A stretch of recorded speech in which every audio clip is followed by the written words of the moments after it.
Hola, buenos días. Mis alumnos de primero de bachillerato B del IES El Olivo de Parla en la asignatura de filosofía. Bueno, empezamos ya dentro del bloque 2, que es ya bloque de contenidos concretos,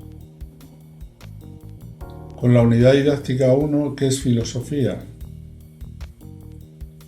Se trata de una materia de carácter general, de una unidad didáctica de carácter muy general e introductorio, que vamos a dividir en 3 partes.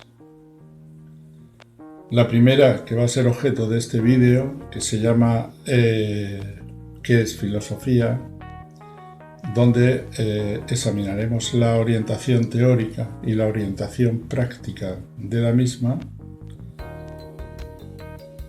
Una segunda parte que habla de una comparativa entre los saberes de la religión y de la ciencia comparados con el saber filosófico.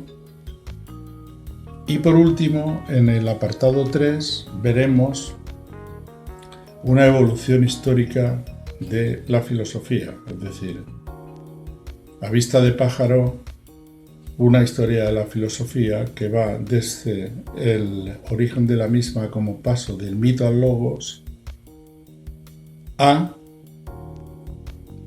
cómo es la filosofía en nuestros días. Bien, dicho esto, y con los apuntes a mano, totalmente necesarios, vemos un texto de Aristóteles, que ya hemos comentado en clase, que alude a la importancia de la filosofía, aún no siendo un saber productivo. Pero nada mejor que ello hay, que la filosofía, no produciendo ningún beneficio instrumental. Conocemos por huir de la ignorancia, y este conocimiento filosófico lo vamos a buscar cuando ya existen casi todas las cosas necesarias y relativas al descanso y al ornato de la vida. Importante esto.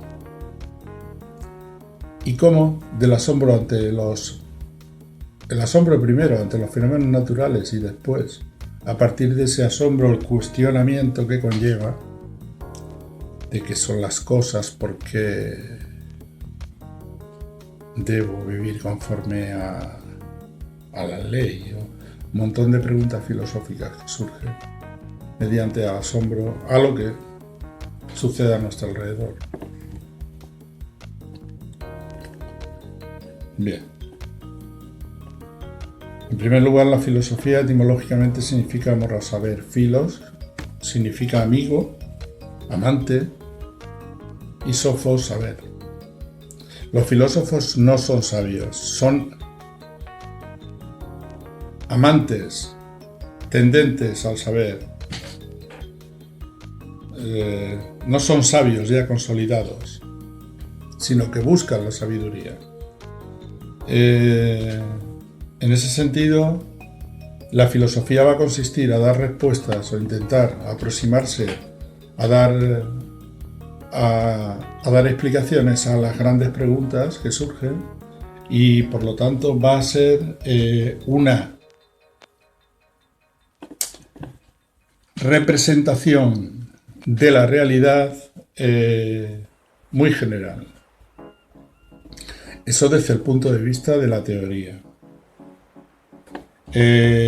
Por eso hablaríamos de un uso teórico de la razón. Y cuando hablamos de esto, hablamos de un esfuerzo del pensamiento para construir una teoría muy amplia, mucho más amplia que la que puede dar cualquier ciencia particular de lo que son las cosas desde su punto de vista.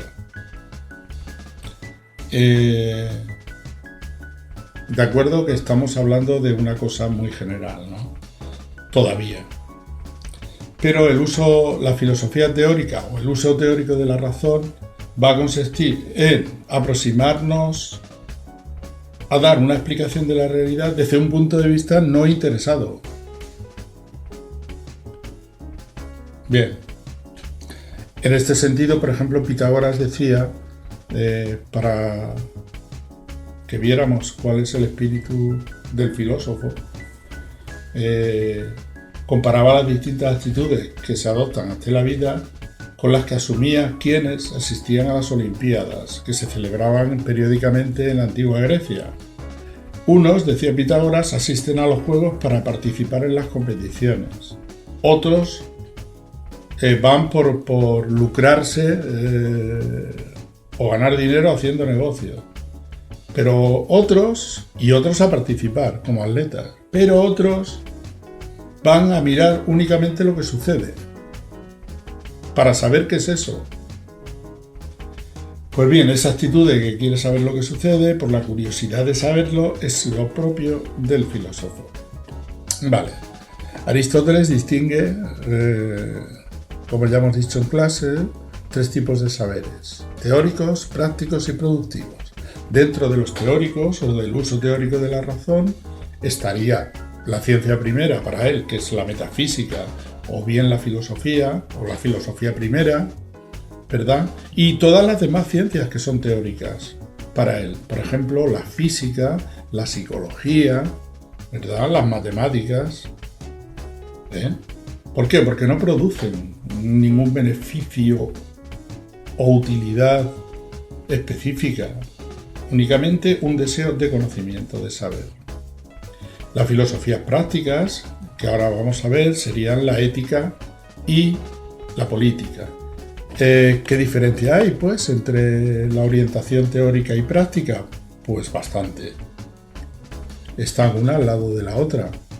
El uso práctico de la razón sería un instrumento para modificación o corrección del mundo natural humano. Es decir, sería ya la filosofía práctica aquello que hace posible, pues, tanto una mejora en mi propia conducta o en la conducta individual, como en la conducta social, es decir, en una mejora de las instituciones, ¿no?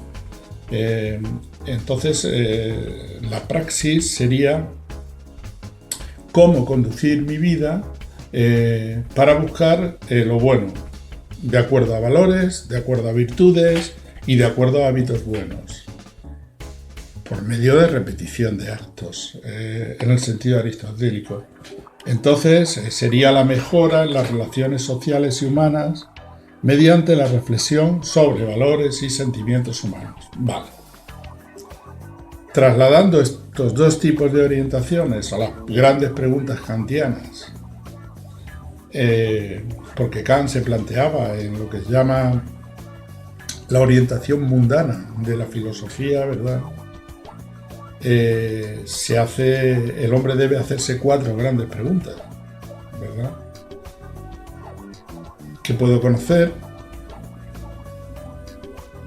Correspondería al uso teórico de la razón, y la ciencia que estaría a la base de esto sería la metafísica o la teoría del conocimiento. ¿Qué debo hacer? Que correspondería al uso práctico de la razón, es decir, cómo debo orientar mis actos. Debo sujetarme al deber para orientar mis acciones, y entonces aquí hablaríamos de la ética. La tercera gran pregunta kantiana sería ¿qué me cabe esperar? Y aquí hablaríamos de la filosofía de la religión, es decir,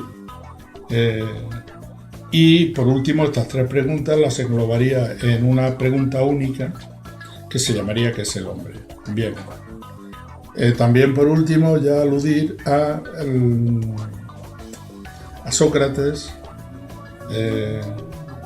ya que hablábamos de orientación práctica de la filosofía, cuando dice que una vida sin inspección interna, es decir, sin introspección, sin reconocimiento interior, es una vida que no merece ser vivida. ¿Vale? De manera que aquí hemos visto un poco, muy apresuradamente, de la sección 1 de esta primera unidad. Gracias.